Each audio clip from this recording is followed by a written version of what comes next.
a third-rate duelist with a fourth-rate deck. What's up, YouTube? This is Brandon with Third-Rate Duelist. Today I'm going to come at you guys with my Invoked Dogmatika deck profile. As you guys can probably already tell, this profile is going to be done differently than all the other ones done in the past, with the exception of like maybe one that Gary and I did on a PC way before. So today we're doing it on Dueling Book, and the reason being is because I've had this profile recorded on my phone for a couple weeks now, and I went to go try and transfer it from my phone to the PC. For some reason, I can't open photos or transfer videos from my phone to my PC, and I've been wanting to kind of try doing a deck profile recording using Dueling Book anyways, so I guess now is as good time as any. So, forewarning, I'm probably going to ramble quite a bit. This probably will be one of my longer profiles, just the reason being that I want to explain all my card choices and why I am playing the ratios and stuff that I am. Maybe give you guys a little bit of insight on my thought processes and maybe the way I play the deck some. So, take that as it is. This will probably be a longer one. So a benefit to this being done Dueling Book is if you guys don't hear me talk, you can just, pause the video and then, look at the list from there and decide if you like it or not. But I would encourage you guys listening to me talk just because I feel like the explanations of my card choices will help you guys understand why I'm playing the deck the way I am. So, I took my time building this because, to be quite honest, I was a little intimidated by making a Shaddoll version of Dogmatika, just because a list with heavier Shaddoll cards in the main deck is technically brickier than regular Invoked Dogmatika because the Shaddoll cards become bricks that you can't do anything with, as to where, like, usually regular Invoked Dogmatika will play hand traps instead, or, something else like a third invocation or whatever, something they can play or at least use on the opponent's turn, as to where I'm playing more Shaddoll cards in this list. So, in taking my time, I've been wanting to test it, so that way I can come up with a clean, good list to present to everyone before I profiled it. So I've actually gone undefeated at locals with this list the last 7 weeks in a row. So it's not like I've gone to locals playing the only meta-relevant deck and just completely trashed everyone. Everyone at the shop we've all grown and improved as a locals, and we're all becoming better players, and everyone's playing better decks now too. So everyone's playing tier 2 or better decks right now, and so as I said, it's not like I've just gone and just played the only relevant deck and just beat everyone. Like I play Dinos every weekend at locals, and then Dragon Link has been at locals. Gary played that for a weekend, and I ended up playing and beating Gary. That one kind of comes down to the die roll a little bit, but side deck plays an important part, and plus Winda just wins that matchup. So Eldritch, there's, Eldritch is picking up some tempo at locals. There's, a few people playing it now, and so I play that almost every weekend. Gibby's been playing Prank Kids, post Phantom Rage. I believe that's the set that Meow Meow came out of. Anyways, ever since Meow Meow came out, Gibby's been playing Prank Kids, and I've played that a few times. Let's see, what else am I missing? I think the only like meta-relevant deck that I haven't seen at locals with this list is Infernoble Knights. I've actually tested this list against Infernoble Knights online, and I've played against them 2 or 3 times, and that can kind of boil down to the die roll because you want to go first game 1 to just like window lock them, but side deck becomes an important part in that as well. And the 2 or 3 times I've played against Infernoble Knights with this list online, I haven't lost to. I've also played against other relevant decks online with this, played against other Dogmatika lists. Oh yeah, Dogmatika has been at the shop quite a bit lately too, so I'm not the only Dogmatika player there. Played against other Dogmatika lists online with this, played other Shaddoll lists online with this, just meta-relevant things, and then playing on Dueling Book more lately because I tend to play against more meta on there. Sorry, I already know I'm already rambling, but so let's go ahead and just get right into the profile. So to start off, we're playing 2 Shaddoll Windy. I'm not playing any more than 2 of her because I'm only playing 8 Shaddoll monsters in the main deck on this one, and because I tried to think of what is the least amount of Shaddolls I could play to still be able to use Shaddolls as combo pieces. So the idea behind Shaddolls when I normally play them is not using Construct as just a beat stick to get over everything, but as an extender to link up and make, big plays. So I kind of went at it with the same concept whenever I built this. So that's why I'm only playing 8 main deck Shaddoll monsters. 3 Windy's too much, 3 Squamatas too much in this list. You're not as heavily reliant on Shaddoll plays with this. And, I mean, you can always get Schism off of Servant, which is really good. Because, I mean, Winda by itself is a heck of a card. So, 2 Windy, 2 Squamata, because it dumps anything, dumps Windy, another way to get to Windy, dumps Beast, draw a card, dumps Schism if you want to link off and then add the Schism back, all that fun stuff. So, a lot of times something I'll do with Squamata is if I don't think I'll have a Dark in the grave, by the time I passes my opponent turn for me to Schism them, then I'll do Squamata Windy, so that way I have the Dark there. And then just the one Beast, I wouldn't play any more than one of it in this, just because this is kind of a brick card. You really want it in deck, so that way you can dump it off Construct to try and draw a card, or set it off Windy. So, and then 1 Hedgehog to search any of the monsters if you need to have El Shaddoll Fusion plays. The 1 Dragon, just to have an in-arch type way to have Spell and Trap removal, was always nice. This card gets sided out quite a bit, honestly, just because you don't need it. Like, if I know I'm playing second, I'll side out the second Windy, the second Squamata, and the Dragon, because Shaddoll Fusion is such a good card going second against anything that plays an extra deck, so you don't really want to open these cards on your opening hand. You want to play Shaddoll Fusion and send them from deck to graveyard.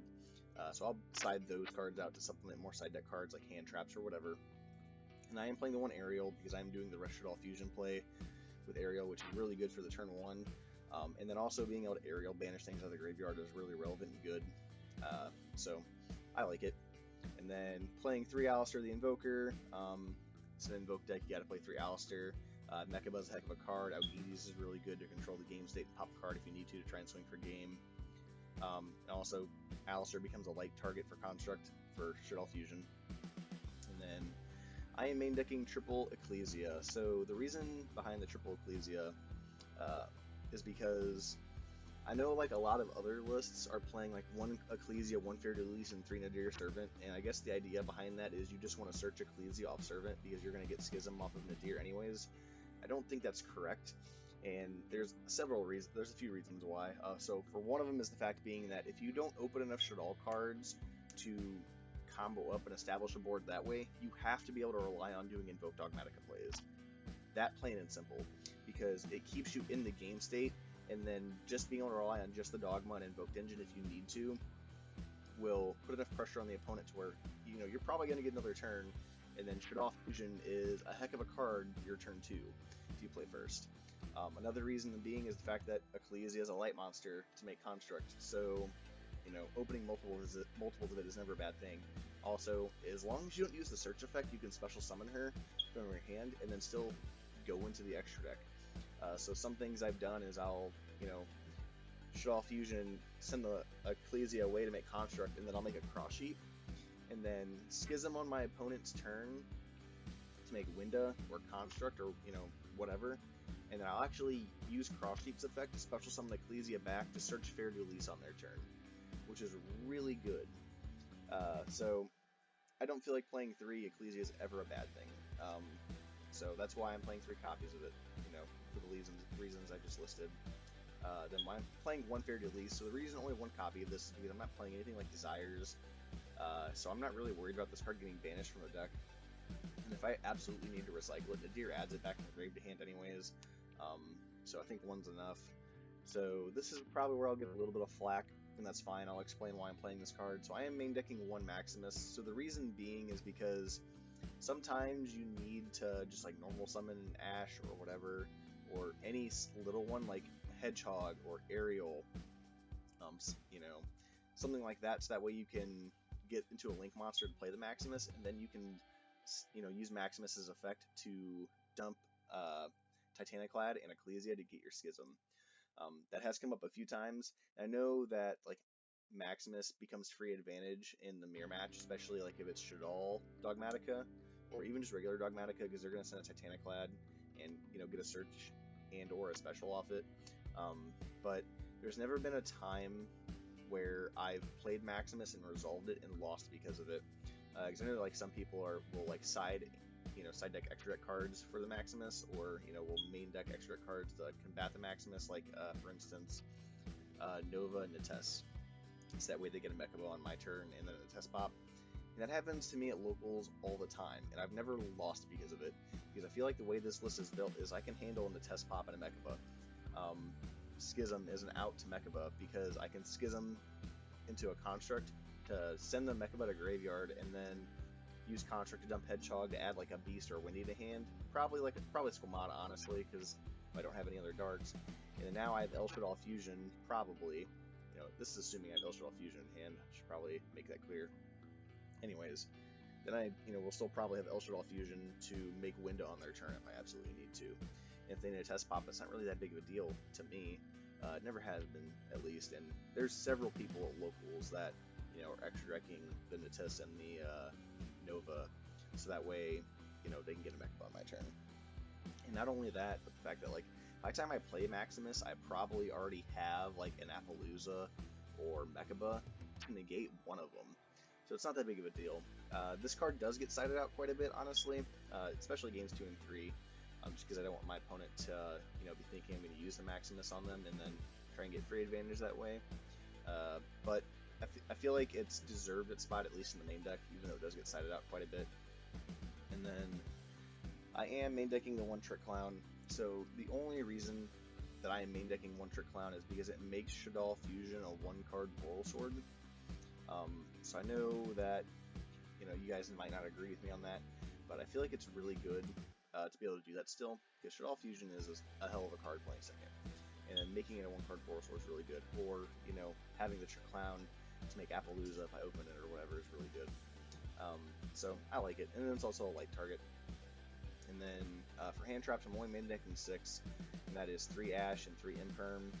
So I'm not main decking the Gamma package. I know it protects like your Meltdown, Search, and your Shaddoll Fusion from Ash, but like I'm already playing the Shaddoll monsters in the main deck, and that's already kind of bricky in my eyes. So trying to minimize on bricks is what I was kind of going for, and Driver is a brick. I understand that's a light target for Construct, but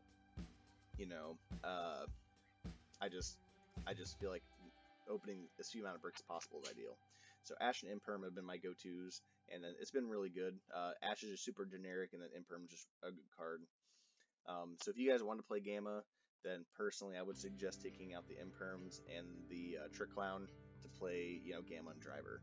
Then you guys could take the Boral Sword out of the extra deck for like a Purgatrio, because Purgatrio kind of does the same thing, but Boral Sword has the potential to put more damage on field. So, and then on to spells, so triple Magical Meltdown and 1 Terraforming, because you always want to see Alistair. 3 Nadir Servant, because this card is super good. It essentially becomes a searcher for Schism. So, I mean, who wouldn't want that? I mean, if this card resolves, I'm probably just going to win. Because you always play the Dogmatika stuff last, obviously, so that way you're not locked out of the extra deck. And you just want to maximize and be able to get to your Ecclesia and your Fair Release. 3 Shaddoll Fusion and 1 El Shaddoll Fusion. So I'm playing 4 Shaddoll Fusion spells because I feel like 3 is not enough.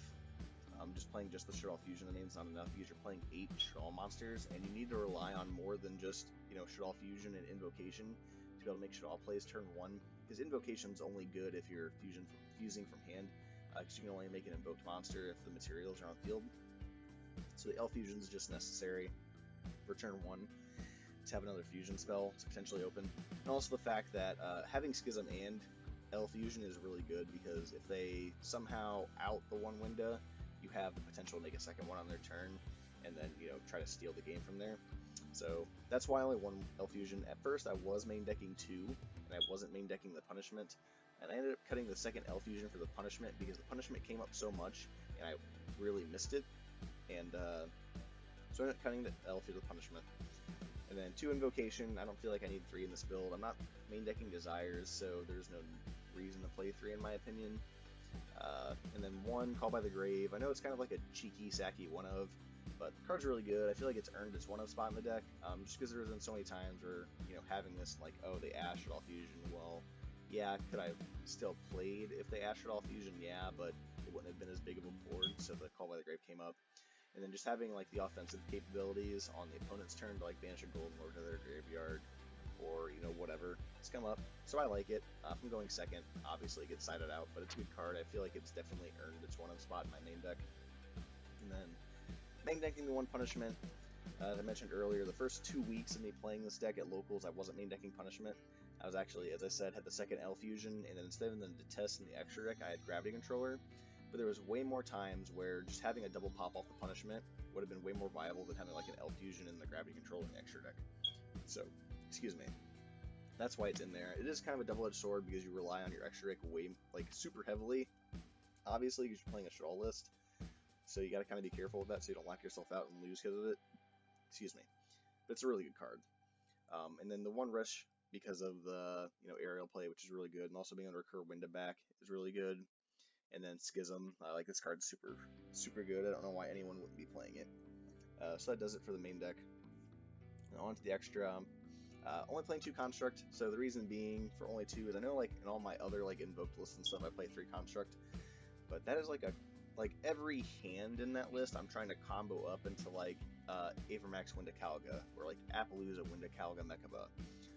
And so you need like 3 constructs in case you need to burn through 2 of them turn 1, so that way you still have a beat stick for turns 2 and 3 in mid to late game to be able to seal the game if you need to, outside of just like Mechaba and Purgatrio. But in this list, you're not as like combo centric as how I normally play Shaddolls. 2 has been adequate. I've kind of missed the 3rd sometimes. Like I wish I could play a 3rd. I've never lost a game because I didn't have a 3rd. And then 2 Winda, because you have to have more than 1 in case they out the first one. Winda's a really good card. I think 3 is too much, but that's just personal opinion. 1 App Clone. So the reason I'm only extra wrecking 1 App Clone is because you really just want to send it off into Deer to get Schism. There has been like a couple times where having a second Al Capone would have been really good, and it would have made it to where I could have won a game easier, but I've never lost because I never had a second App Clone. Like I've missed it, and if you guys want to play a second App Clone, then maybe instead of cutting the Boral Sword for the Purgatrio, you can cut the Boral Sword for the second App Clone. Totally personal preference. And I have missed having a second one or just burning through this one right away with the Nadir, because if you send it off a Nadir to get the Schism, you can't special it back with Resh because it wasn't fusion summoned first. So that kind of sucks, but one's been fine. And then for Invoked Fusions, I'm only playing the 2 Mechaba and the 1 Algides, not playing Purgatrio, just because I'm playing Boral Sword. Again, the idea behind that is because I understand that Alistair is a 1-card Purgatrio, and then in this list, going second Shaddoll Fusion is a 1-card Boral Sword because of the Trick Clown. Just the damage output with the Boral Sword, the potential damage output with the Boral Sword is better, in my opinion, than being able to just play the Purgatrio. That's just me, though. I've still won a lot of games with Boral Sword, so I really like it. And Algides is just really good, being able to pop a card and make himself big to like punch over like Dragoon or swing for a bunch of damage to go for game. Comes up quite a bit, and also helps you control the game state because your opponent special summons, you're just gonna pop it, and then you happen to have a Winda, that was their 1 special summon. The 1 Titaniclad. So to be quite honest, this card doesn't come up a whole lot. So the only time I really play Titaniclad is if I'm playing Maximus. So if Maximus gets sided out, Titaniclad doesn't get played really. And the idea behind it is that way, if I have to use Maximus, I can special summon Ecclesia off of it on the end phase and search Fair Release. So I've never missed having a second. Having a 1's been plenty. Sometimes I don't even play the 1. So this is something that could potentially come out for something different if you guys wanted to. But because of the fact that I'm playing Maximus, I'm playing this card. And then the 1 Nates, just have a double pop off of Punishment's really good. Or playing second gives me the ability to have a pop off the Nadir Servant, which is really good. The Almirage and the Link and the Secure Gardena, to make Mechaba and Construct. The Cross Sheet because it helps you get into the Appaloosa and Boral Sword plays. And then 1 Appaloosa, so the reason I'm playing her is because the best turn 1 board I can make uninterrupted is an Appaloosa with 4 negates, a Mechaba, a set Schism, and then a Fair Release in hand with like 1 or 2 cards left in hand. I don't remember if it's 1 or 2 off the top of my head, I apologize. But it's like a really strong, turn 1 end board. Granted, I don't make this card as much as I would like to, but just having the ability to make her has won me games, and I'm glad I'm extra decking her. So I really like it. If you guys want to, you could cut it, but it has seen some play for me, and it has come up, and it's been really good. And then for the last card in the extra deck is the 1 Boral Sword. As I've said a few times now, Shaddoll Fusion's a 1-card Boral Sword Trick Clown in the main deck. So this card is just really good, helps steal games. And it's just easier to make than Access Code Talker in this build, and then it's also cheaper, so can't complain there. So for the side deck, 3 Nibiru, combo, that's kind of self-explanatory. card's really good. 3 Droll and Lockbird. So Droll and Lockbird's like really good against Dragon Link. It's really good against any Dogmatika matchup. So it's just a really good card to have. It's got a good place in the meta right now, in my opinion. And then 2 Cosmic Cyclone and 1 Harpy's Feather Duster. So these are in here for just back row decks. Cosmics, obviously, because Eldritch banish the card. And they're like, if you guys don't like the Harpy's Feather Duster because it destroys instead of banishing, like Cosmic, you could totally put in the 3rd Cosmic instead of this. The idea behind the Harpy's Feather Duster, in my opinion, is because if I open a way to make Boral Sword going second against Eldritch, I'm going to Harpy's Feather Duster them just to get rid of all their back row, be able to swing in for game that turn. It doesn't matter if they're going to banish their stuff. So, that's why it's in there. The 3 Dark Ruler No More. This card's just really good. Like, Shaddoll Fusion and Dark Ruler No More is a hell of a combo. So, I mean, you're going to Dark Ruler them, not worry about any negates, and then probably clear their board with Shaddoll Fusion and other cards. And then end on, like, you know, a Boral Sword with, you know, an Ecclesia and a Fair Release and a way to make window and all that fun stuff. And then having Dark Ruler No More and Evenly Matched is super good too. Because you ruler them, then you evenly them, and then you still have 4 cards in hand, which this deck can do quite a bit with 4 cards in hand. And then you still have 4 cards to make a window or construct or mecha bow or whatever, and kind of build your own board, which is really nice. So I really like ruler. And then evenly matched, just because again it's another form of back row removal. You know, banishes all their stuff face down, which is like really good against Eldritch and all that fun stuff. And it's also like, you know, can be good against combo. Obviously, like if they build a board of a bunch of negates and evenly matched is the 1 card you have, then at best it's a negate bait. But even still, like, you know, as I said, if you open this with a ruler, you're getting rid of their whole board. Or even if you can, like, you know, bait the negates with like evenly matched or whatever, and then resolve Shaddoll Fusion, that's still pretty good, to me at least. So that does it for the profile. I don't remember if I mentioned this at the beginning of the video, I don't think I did, but we pre-recorded me doing several matches a couple weeks ago at locals. So it was like me versus Dino playing this list. So Shaddoll Dogmatika versus Dino, versus Prank Kids, versus Eldritch, and then I don't remember what the 4th one was. But if you guys want to see that, let me know down in the comment section below, and you guys can kind of watch it. We're all, you know, my locals is really tight-knit. We all know each other very well. We all get along very well. So the videos are probably a little more vulgar and like, you know, cheery than you guys would probably expect. But it's still good stuff. So if you guys want to see it, just let me know, and we'll post them up as soon as I figure out how to take videos off the phone and put them on the PC again. Figure out why it's not letting me. And then also, you know, let me know down below what you guys think of the deck look. Let me know what things you would change or what your opinions are. Because the idea behind the profile is not only just me showing you guys what I think is good and to potentially help you guys get better, but I also like the constructive criticism, and I read probably every comment that you guys give me, you know, because it's not a lot, obviously, but I always read through all the comments and take into consideration what everyone says, because you guys can help me grow as a player too. So I'm going to wrap this up because it's already like 23 minutes long. You guys are probably getting tired of my voice. So talk to you guys later.